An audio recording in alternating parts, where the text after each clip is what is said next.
Book supernatural, इसका हिंदी में अनुवाद है अलौकिक। अध्याय 72, अपोसम का बुखार 1955। जब वह स्विट्जरलैंड से लौटकर आए, विलियम ब्रनम ने जेफरसनविल में अपने ऑफिस में चिट्ठियों के एक सफेद पहाड़ को अपना इंतजार करते पाया। यह अचंभित करने वाली चीज नहीं थी। जब कभी भी वे बाहर जाते थे, उनकी चिट्ठियां इस तादाद में इकट्ठी हो जाती थी जैसे कि बिना रुके हिमपात हो। उनके दो सहायक श्रीमान व श्रीमती कॉक्स इनमें से ज्यादातर को बिल के द्वारा सीधे रूप से ध्यान दिए बगैर ही निपटा देते थे। इनमें से ज्यादातर चिट्ठियां उन लोगों की होती थी जो प्रार्थना किए हुए कपड़ों के लिए निवेदन कर रहे होते थे। बिल बाहर टनल मिल के पास अपनी गुफा में चले जाते थे और पूरी दोपहर लगाकर सफेद रिबन के पूरे रोल पर दुआ किया करते थे। फिर श्रीमान व श्रीमती कॉक्स रिबन की 6-6 इंच लंबी पट्टियां काट लेते थे और फिर उस प्रत्येक व्यक्ति को डाक से मुफ्त यह पट्टियां भेज दिया करते थे जिसने निवेदन भेजा होता था। कई एक चिट्ठियों में गवाहियां होती थी उन चंगाइयों और आश्चर्य कर्मों के विषय में जो सभाओं के दौरान घटित हुए होते थे, या फिर प्रार्थना किए हुए कपड़ों को पाने के बाद इस तरह की चिट्ठियों के उत्तर दिए जाने की जरूरत नहीं होती थी। कुछ और भी चिट्ठियां होती थी जिनको बिल के संज्ञान में लाए जाने की जरूरत होती थी। ठीक इस समय उनके पास विश्व भर के 400 मुख्य शहरों से उनसे अपने अपने इलाकों के विश्वास द्वारा चंगाई की सभाएं करने का निवेदन करते हुए टेलीग्राम और चिट्ठियां आई हुई थी। जाहिर सी बात है कि वह इन निवेदनों के एक छोटे से हिस्से को ही समायोजित कर सकते थे। वह प्रत्येक के लिए प्रार्थना करते और खुदा से अगुवाई मांगते कि वे अगली सभा के लिए किस जगह जाएं। उनके तरीकों के कारण उनके प्रबंधकों को योजना बनाना काफी कठिन हो जाता था। वह उनकी सभाओं को कम से कम 6 महीने पहले से ही व्यवस्थित करना पसंद करते थे। वह थोड़ा और लचीला होना चाहते थे ताकि वह पवित्र आत्मा की हाल में ही प्रदान की गई अगुवाई का भी अनुसरण कर सकें। अगस्त का उनका पहला सप्ताह कैंप वेल्सविल, केंटकी में पक्का हो चुका था। फिर उसके बाद उनके पास एक हफ्ता था कि अपनी जर्मनी की यात्रा के लिए तैयारी कर सकें। कार्लसरू जर्मनी में उनका सभा श्रृंखला 12 अगस्त को शुरू होनी थी। हर हफ्ते बिल के पास दर्जनों फोन, टेलीग्राम और चिट्ठियां आती थी उन लोगों की ओर से भी जो उनसे आकर व्यक्तिगत रूप से उनके लिए प्रार्थना करने का निवेदन कर रहे होते थे। यदि उन्होंने चिट्ठी भेजी होती तो अक्सर वह अपने निवेदन के साथ हवाई जहाज का आने का और जाने दोनों तरफ का टिकट भी साथ रखकर भेज देते थे। वह किसी भी प्रकार से उन सभी लोगों के पास जाकर व्यक्तिगत रूप से प्रार्थना कर ही नहीं सकते थे। यदि वह प्रयास भी करते तो पूरा समय इसी में निकल जाता।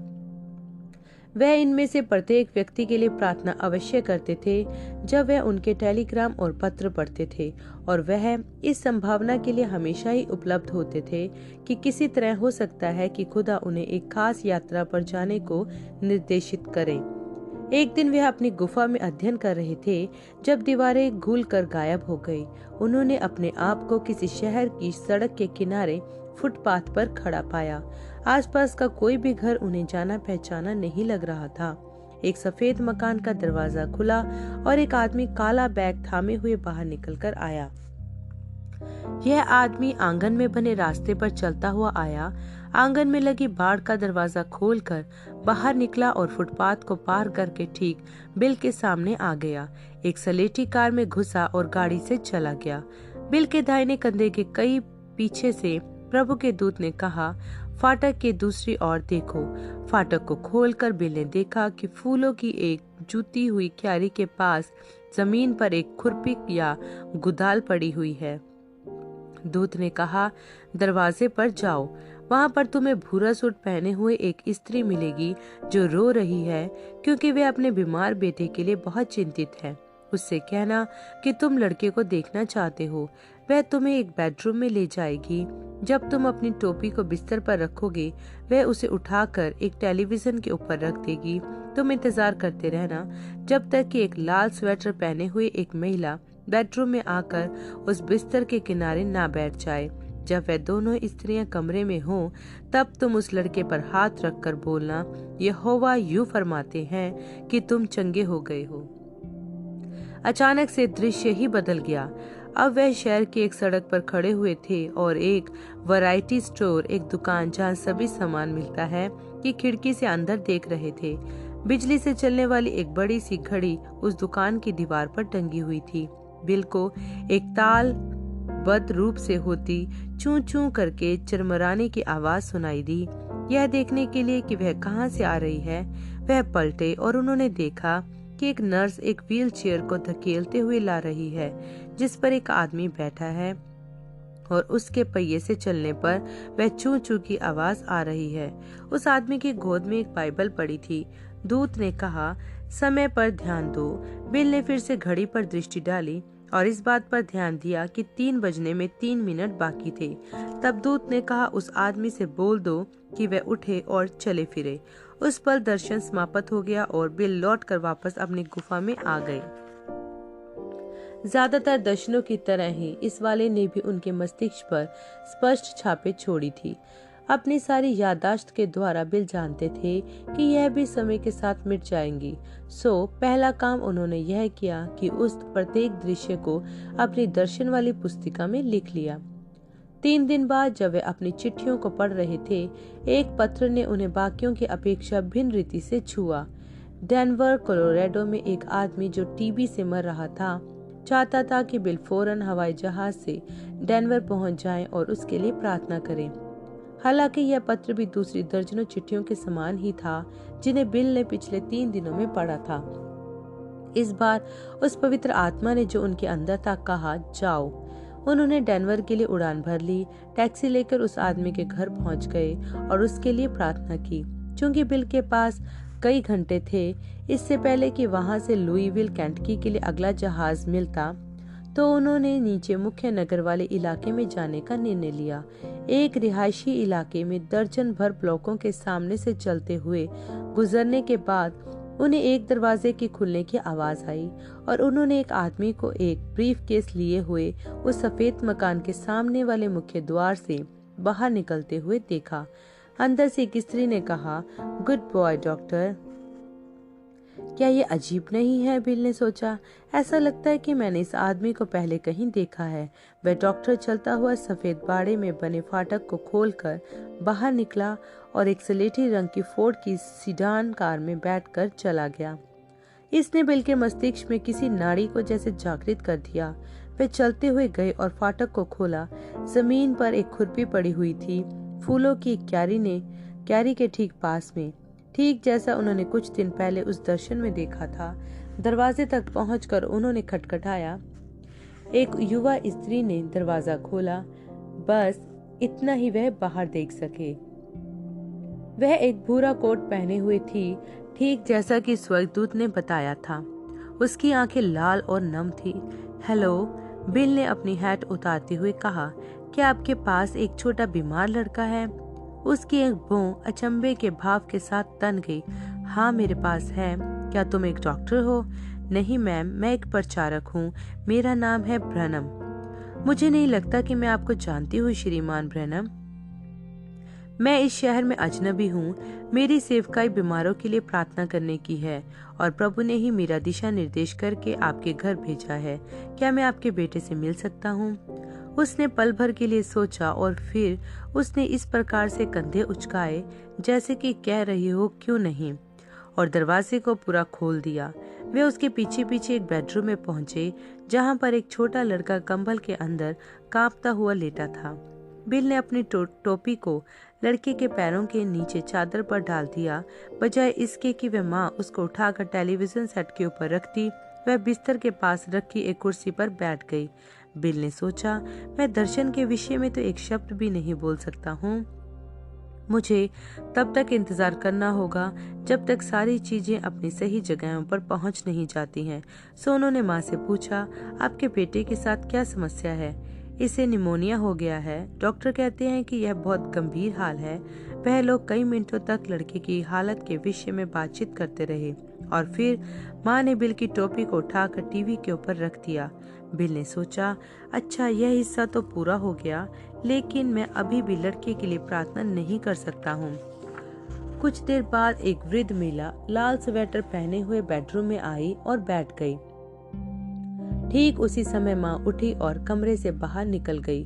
बिल धीरज के साथ इंतजार करने लगे, दादी माँ से बातचीत करते हुए, जब तक कि अंततः माँ वापस लौट कर नहीं आ गई और हर चीज एक चीज वैसी ही नहीं हो गई जैसा कि उन्होंने दर्शन में देखी थी। बिल ने कहा, आप दोनों खड़ी हो जाइए। वह स्वयं भी खड़े हो गए।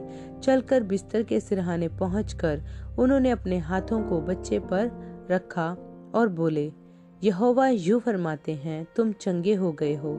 लड़का हाथ उठाकर अपनी माँ को बुलाने लगा। वे आकर बिस्तर के किनारे बैठ गई और अपने गाल को उसके माथे पर रखकर उसे थाम लिया। उसने अचंभे के साथ ऊपर देखा, इसका बुखार तो चला गया है। वापस सड़क पर आकर बिल टैक्सी को ढूंढने लगे, पर वह व्यर्थ गया। वह थोड़े चिंतित थे कि कहीं उनका जहाज ना छूट जाए। सो वे बड़ी तेजी से शहर के केंद्र की ओर चलने लगे, किसी ज्यादा आवाजाही वाले चौराहे की खोज में, ताकि उन्हें टैक्सी मिल जाए। चलते चलते वह एक दुकानों की कतार तक पहुंच गए, यह इंतजार करने को कि किसी भी और जगह जितना ही अच्छा स्थान मालूम पड़ता था जहां से टैक्सी मिल सकती थी। वह एक वैरायटी स्टोर में घुस गए ताकि कुछ मीठा खरीद सकें। जबकि वह कैशियर को भुगतान कर रहे थे, उन्हें दीवार पर एक बिजली से चलने वाली घड़ी दिखाई दी। समय हो रहा था 3 बजने में 10 मिनट। वह समझ गई कि वह सही समय पर सही जगह पहुंच गए हैं। जैसे ही वह दुकान से बाहर निकले, उन्हें वही चू चू वाली चरमराहट की ध्वनि सुनाई दी, जैसे कि वह अपेक्षा कर रहे थे। एक नर्स व्हीलचेयर पर बैठे एक आदमी को धकेलते हुए फुटपाथ पर लिए आ रही थी, ठीक जैसा उन्होंने उसे दर्शन में देखा था। व्हीलचेयर पर बैठे आदमी की गोद में एक बाइबल रखी हुई थी। उस अपाहिज के पास चलते हुए पहुंचकर बिल ने पूछा, क्या आप उस पुस्तक का विश्वास करते हैं?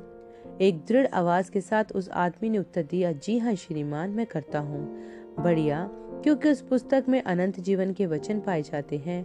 क्या आपने उसमें कभी वह हिस्से पढ़े हैं जहाँ यीशु ने बीमारों को चंगा किया? कई बार। क्या आप विश्वास करते हैं कि वे आज भी वैसा ही कर सकते हैं? जी हाँ श्रीमान, मैं करता हूँ। तो फिर प्रभु यीशु मसीह के नाम में खड़े हो जाओ, क्योंकि यहोवा यूं फरमाते हैं, तुम चंगे हो चुके। अपने भार को आगे की तरफ लाकर और अपनी व्हीलचेयर का हत्था पकड़कर वह मनुष्य खड़े होने का प्रयास करने लगा। चौंक कर उसकी नर्स ने एक हाथ उसके कंधे पर रखा और विरोध करते हुए उसे वापस पीछे नीचे को धकेला। तुम खड़े नहीं हो सकते, तुम खुद को चोट लगा लोगे। उठ जाओ, बिल ने जोर दिया। मेरी बात पर भरोसा करो, तुम चंगे हो। आप कौन हैं? उस आदमी ने पूछा।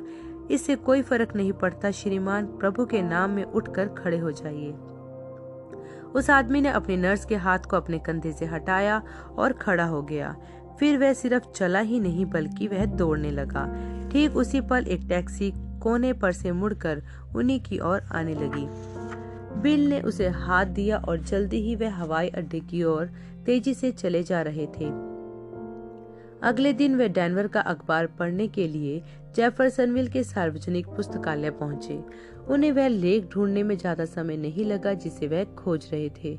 सुर्खियों में लिखा था, सड़क पर एक आदमी की रहस्यमय चंगाई। डेनवर में कोई नहीं जानता था कि आखिर हुआ क्या है।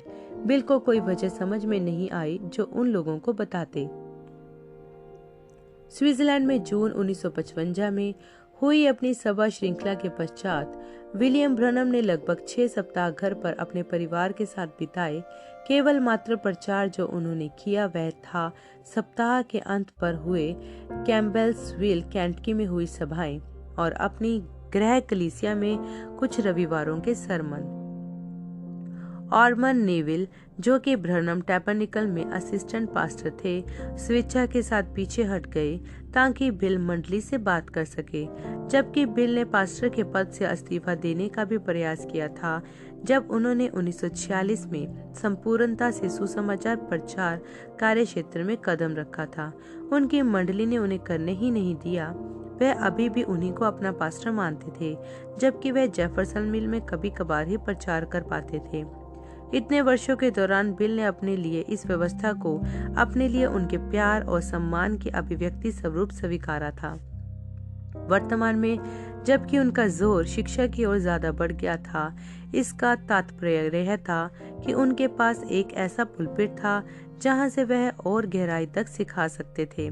अपनी विश्वास द्वारा चंगाई की सभा श्रृंखलाओं के दौरान जबकि वे अब शिक्षाओं को ज्यादा सिखा रहे थे, उन्हें अभी भी रुकावट महसूस होती थी कि वह क्या कर सकते हैं और कितनी गहराई तक वह किन्हीं विषयों में जा सकते हैं। घर पर ब्रहनम टैबरनेकल में वह शिक्षाओं को उतनी ही विस्तृत गहराई से सिखा सकते थे जितना समय अनुमति दे। रविवार 24 जुलाई 1955 को उन्होंने दुष्ट आत्मा शास्त्र पर शिक्षा दी। उन्होंने वचन के कई हिस्सों का यह समझाने के लिए इस्तेमाल किया कि किस किस तरह से दुष्ट आत्माएं लोगों के जीवनों में असर डालती हैं, और उन्होंने इन विषय बिंदुओं और बातों को उन उदाहरणों की सहायता से समझाया जिन्हें उन्होंने स्वयं अपने अनुभवों में से उठाया था, जो उन्हें प्रार्थना सेवाओं के दौरान दुष्ट आत्माओं से लड़ते हुए प्राप्त हुए थे। उन्होंने इस सरमन को नाम दिया लुभाने वाली आत्माएं। इससे पहले कि वे अपने लेख पर पहुंचते, उन्होंने समर्पण की एक छोटी सी सेवा रखी जिसमें उन्होंने कई सारे बच्चों के लिए उन्हें प्रभु को अर्पित करते हुए प्रार्थना की। वह छोटे बच्चों को बपतिस्मा देने में विश्वास नहीं करते थे, उसके बजाय वह यह सिखाते थे कि छोटे बच्चों के प्राण मसीह में तब तक सुरक्षित रहते हैं जब तक पर्याप्त बड़े नहीं हो जाते हैं, ताकि स्वयं अपने चुनाव के लिए जिम्मेदार ठहराए जा सकें।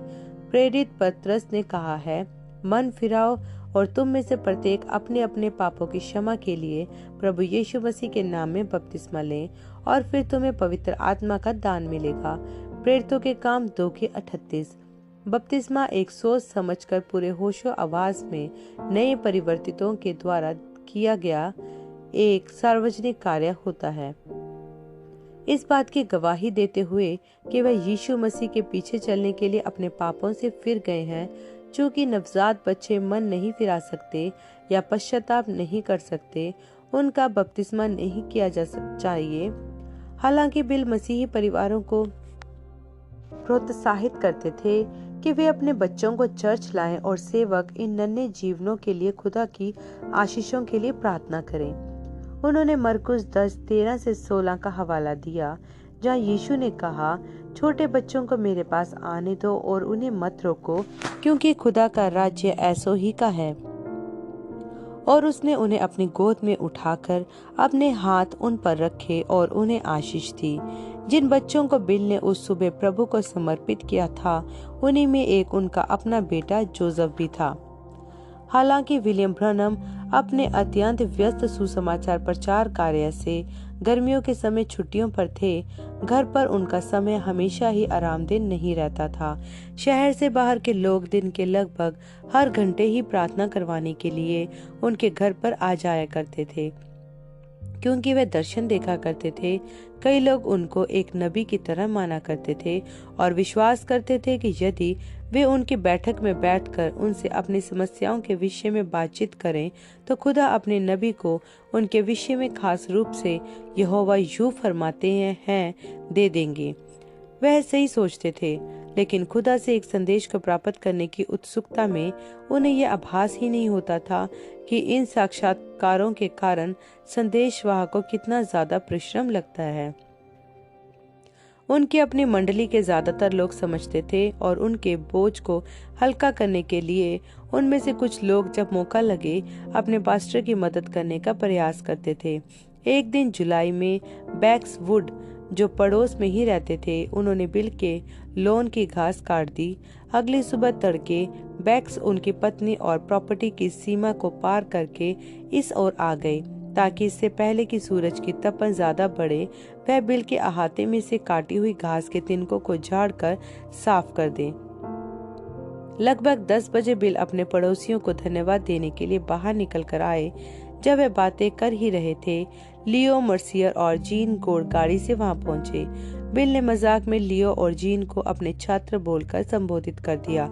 बैक्सवुड और विलर्ड कॉलिंस की ही तरह लियो और जीन भी जेफरसनविल में आ बसे थे ताकि विलियम ब्रनम और उनकी सेवकाई के करीब रह सकें। जब बिल यात्रा पर होते थे, लियो, जीन और बैक्स उनकी सभाओं को टेपों में रिकॉर्ड करने के लिए अक्सर उनके साथ जाया करते थे। उसके बाद वह इन रिकॉर्डिंगों की प्रतियां बनाते और फिर उन्हें एक न्यूनतम कीमत पर ऐसे लोगों की बढ़ती संख्या को प्रदान करते थे जो इन्हें चाहते थे। लियो, जीन और श्रीमती वुड अहाते में खड़े हुए बिल से बातें कर रहे थे। जल्दी ही बैक्स ने अपना घास इकट्ठा करने वाला पंजानुमा बेलचा रख दिया और उनके साथ हो लिया। बातचीत आगे बढ़ते हुए उसी शहर में हुई एक हत्या पर पहुंच गई जो कुछ ही दिन पहले हुई थी। एक युवा मां ने अपने हाल ही में जन्मे बच्चे को एक कंबल में दबाकर मार डाला, फिर उसे एक तार से लपेट कर बांधा और पोटली बनाकर उस मरे हुए बच्चे को एक पुल से नीचे ओहियो नदी में फेंक दिया था। बिल ने इस दुखद घटना के विवरण का नैतिक मूल्यों में होते आस को समझाने के लिए इस्तेमाल किया, जिसे वे उत्तरी अमेरिका में यात्रा करते हुए देख रहे थे। साल ब साल हालात बुरे ही होते जाते मालूम पड़ते थे। दुर्भाग्यवश यह नैतिक पतन चर्चों में भी रेंग कर घुस रहा था। यह नीचे की ओर फिसलना खास तौर से स्त्रियों में ज्यादा दिखाई पड़ रहा था। बिल को यह अचंभित करता था कि किस तादाद में मसीही स्त्रियां अपने स्त्रीत्व को छोड़कर मर्दों वाले गुणों को अपना रही थी, जैसे बालों को काटना, पैंट पहनना और यहाँ तक कि पुलपिट से शुभ समाचार का प्रचार भी करना, सब कुछ जो खुदा के वचन के विरोध में था। पहला कुरिन्थियों 11:1-15, व्यवस्था विवरण 22-5, पहला तीमुथियुस 2:9-15 सिलसिलेवार। प्रत्येक वर्ष और अधिक मसीही स्त्रियां गलत दिशा की ओर बढ़ रही थी। वह संसार के गंदे तौर तरीकों की नकल कर रही थी, आकर्षक दिखने की कोशिश में अपने चेहरों पर मेकअप पोत रही थी, अभद्रतापूर्ण वस्त्र पहन रही थी, जैसे कि तंग चिपके हुए अल्प परिधान या छोटी पैंटें या निकरें, और यहाँ तक कि नहाने वाले वस्त्र जो कपड़े के मामले में इतने छोटे होते हैं कि वे वास्तव में ऐसे ही होते हैं जैसे कि रंगीन अधोवस्त्र। मूल्यों में इन बदलावों का असर बच्चों पर भी पड़ रहा था। इसके बजाय कि माएं अपने बच्चों को खुदा की बातें और शालीनता की शिक्षा दें, वह अपने उदाहरण के द्वारा उन्हें खुदा के विरोधी और अश्लीलता सिखा रही थी। सबसे बुरी बात तो यह है कि कई मसीही यह नहीं जानते थे कि यह चीजें पवित्र आत्मा को शोकित करती हैं। अब तक हाल ही में बिल ने इन चीजों के विषय में अपने सरमनों में यह महसूस करते हुए नहीं बोला कि यह पास्टर की जिम्मेदारी है कि अपनी मंडली को सुधारे, लेकिन बहुतेरे पास्टर संसारिकता और शारीरिकता के विरोध में प्रचार नहीं कर रहे थे। बिल यह महसूस करते थे कि किसी न किसी को तो यह काम करना ही होगा। यदि पास्टर लोग इन चीजों के विरोध में प्रचार नहीं करेंगे तो वह करेंगे।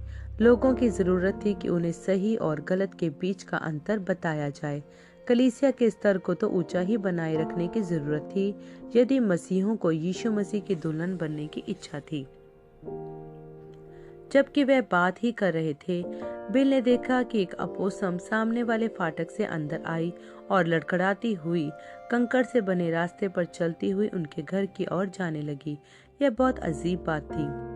हालांकि दक्षिणी इंडियाना में अपोसम बहुत आम होते हैं।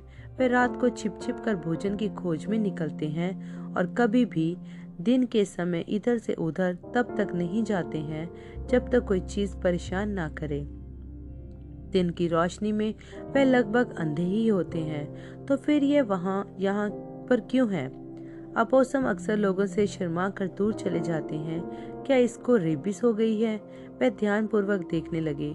दूर से तो वह सामान्य दिखाई पड़ रही थी, एक बिल्ली से थोड़ी सी बड़ी। उसके स्लेटी सफेद बाल थे जिन्होंने उसके शरीर को ढका हुआ था। महीन सफेद बाल उसके चेहरे पर थे, लंबी सी थूथन, छोटे बिना बाल वाले कान और चूहे जैसी बगैर बाल वाली पूंछ थी। जैसे जैसे वह पास आई, बिल ने देखा कि वह लंगड़ा रही थी, सामने वाले एक पैर को घसीट कर चल रही थी। बिल चलकर उसके पास पहुंचे कि जरा पास से देख सकें। वह जानवर उनके पास चलकर आने के उपक्रम के कारण जरा भी न रुका, लेकिन वह इतने धीमे धीमे लंगड़ाती हुई चल रही थी कि बिल बहुत आसानी से उसका अध्ययन कर सकते थे। एक गहरे भूरे घाव ने उसके एक पहलू को बिल्कुल विकृत कर दिया था, जो हिस्सा दूरी से दिखाई नहीं दे रहा था। शायद किसी कार ने उसे टक्कर मार दी थी, या शायद किसी कुत्ते ने उसे चबा डाला था। जो कुछ भी हुआ था, उसका कंधा शत विक्षिप्त हो रखा था और उस घाव के कारण लहू लुहान था, जो फैलकर उसके कान तक पहुंचा हुआ था। पांव शायद टूटा हुआ था। हरी मक्खियां खुले हुए जख्म पर भिनभिना रही थी और गुलाबी मांस में कीड़े रेंग रहे थे। बेलचे की हत्या की सहायता से बिल ने उस अपोसम को उसके पहलू के बल धकेला, ताकि वह उसकी चोटों के विस्तार को देख सके। सामान्यतः ऐसी परिस्थिति में एक अपोसम अकड़कर लुढ़क गया होता और मरने को नाटक करने लगा होता, लेकिन यह घुर्राई और बेलचे के हत्थे को काट खाया। तब जाकर बिल को दिखाई दिया कि वह एक माँ थी और अपने बच्चे को बचाने की कोशिश कर रही थी। एक अपोसम कंगारू की तरह अपने बच्चे को एक थैली में रखती है जो उसके पेट पर होती है। यह माँ इतनी कमजोर हो गई थी कि उसके पेट की मांसपेशियों में उस थैली को बंद किए रखने की ताकत भी नहीं बची थी। बिल ने गिना कि 8 नवजात शिशु थे जो उसकी थैली के अंदर छटपटा रहे थे। जीन, लियो, यहाँ आओ और मैं तुम्हें एक सबक दिखाऊंगा। जरा इस अपोसम माँ को देखो। यह एक बेजुबान जानवर है, लेकिन मेरी सोच के अनुसार यह एक वास्तविक स्त्री है। आज की कई सारी औरतों की तुलना में इसके अंदर ज्यादा मातृत्व पाया जाता है, खासतौर से उसकी तुलना में जिसने उस दिन अपने बच्चे को ही नदी में फेंक दिया था। उस औरत को अपना बच्चा एक बोझ लग रहा था और उसने उसे इसलिए मार डाला ताकि वह स्वयं शराब खानों में घूमती रहे और मजे कर सके। अब जरा इस अपोसम माँ को देखो। इसके पास जिंदा रहने के लिए शायद कुछ ही घंटे बचे हैं। उसके बावजूद भी वह अपनी शक्ति की आखिरी मात्रा भी अपने बच्चों की सुरक्षा हेतु लड़ने में खर्च कर डालेगी। जैसे ही बिल ने बेलचे को हत्थे से उठाया, अपोसम माँ संघर्ष करके अपने पैरों पर खड़ी हुई और बिल के घर तक के बाकी रास्ते लंगड़ाते हुए पहुंच गई, जहां वे बरामदे की सीढ़ियों तक पहुंचकर ढेर हो गई। श्रीमती वुड ने कहा, भाई ब्रनम, आपको उसे मार देना चाहिए और उसे उसके कष्टों से छुटकारा दे देना चाहिए। आपको उन बच्चों को भी मार देना चाहिए। वे बहुत ही छोटे हैं, आप स्वयं उनको खिला नहीं पाएंगे। बिल ने अपना सिर हिलाया। बहन वुड, मैं ऐसा नहीं कर सकता। क्यों? उन्होंने पूछा। आप तो एक शिकारी हैं, आपने तो बहुत सारे शिकार मारे हैं। हाँ, मैं एक शिकारी हूँ, लेकिन मैं केवल उन चीजों को मारता हूँ जिन्हें खा सकूं या किसी और तरह से इस्तेमाल कर सकूं, या फिर कभी कभार मैंने उन जानवरों को मारा है जो दूसरे जानवरों को बर्बाद कर रहे थे। मैं सिर्फ मारने के लिए नहीं मारता हूँ। यह बेवजह की हत्या नहीं होगी। वे अपोसम तो वैसे भी मरने ही जा रही है, और तब फिर वह सारे बच्चे भूखे मर जाएंगे। उन्हें मार देना एकमात्र इंसानियत भरी चीज होगी। मैं जानता हूँ कि आप सही कह रही हैं बहन वुड, लेकिन किसी वजह से मैं अपने आप को ऐसा करने की नौबत पर ला नहीं पा रहा हूँ। तो फिर बैक्स को उन्हें बाहर ले जाकर मार देने दीजिए। नहीं, बिल ने कहा, उन्हें फिलहाल बस यूं ही वहीं पर छोड़ दीजिए जहां वे हैं। सारे दिन वे अपोसम माँ जुलाई की धूप में तपते हुए बरामदे के पास पड़ी रही। प्रत्येक जो साक्षात्कारों और प्रार्थनाओं के लिए आए, उन्होंने उसे देखा और उसके बारे में पूछा भी। दिन भर में कई बार बिल ने उसे लकड़ी से हिलाकर यह देखने के लिए उकसाया कि वह अभी भी जिंदा है या नहीं। हर बार वह घुर्राई, लेकिन उससे ज्यादा उसने हिलने या उठने का कोई उपक्रम नहीं किया। यहाँ तक कि तब भी नहीं जब बिल ने कुछ भोजन और पानी उसके पास रखा। एक बार उन्होंने उसके घाव पर से मक्खियों को भगाने के लिए पानी डाला, लेकिन वह फिर से आकर जमा हो गई। उस शाम को बैक्सवुड ने उनके दरवाजे पर खटखटाया और कहा, भाई ब्रनम, आज के लिए आपने पर्याप्त सेवकाई कर ली है। क्यों न मैं आपको गाड़ी में बिठाकर घुमाने ले चलूं, ताकि आपको थोड़ा आराम मिल सके। बिल खुशी खुशी तैयार हो गए। उन्होंने अगले कुछ घंटे शहर के बाहरी इलाकों में गाड़ी से घूमते हुए बिताए, जंगलों और मक्के के खेतों, फार्म हाउस और बानर्स को देखते हुए, सारे समय खुदा की भलाई के विषय में बातें करते हुए। जब बिल 11 बजे लौटकर आए, उन्होंने फिर से अपोसम को हिलाया, यह देखने के लिए कि वह अभी मरी कि नहीं। वह दयनीय हालत में कराई और कपकपा गई। वह कराहट उन्हें रात भर रह रहकर याद आती रही। घंटे भर तक तो वह फर्श पर चहलकदमी ही करते रहे, यह सोचते हुए कि यह कितना अजीब है कि एक माँ अपोसम भरे दिन दिहाड़े उनके घर पर आई है। जब वे बिस्तर में चले गए, उसकी कराहट उनके सपनों में भी पहुंच गई। अगली सुबह तड़के ही वे बाहर निकलकर अपने बरामदे में पहुंचे कि फिर से उस अपोसम को अपने पैर से हिलाकर देखें। इस बार उसका बस पिछला पैर हिला, इसके अलावा वह नहीं हिली। उसने अपनी आंखें भी नहीं खोली। बिल जानते थे कि अब उसके मरने में ज्यादा समय नहीं लगेगा। वह वापस अपने घर में चले गए और अपनी डेन में जाकर बैठ गए।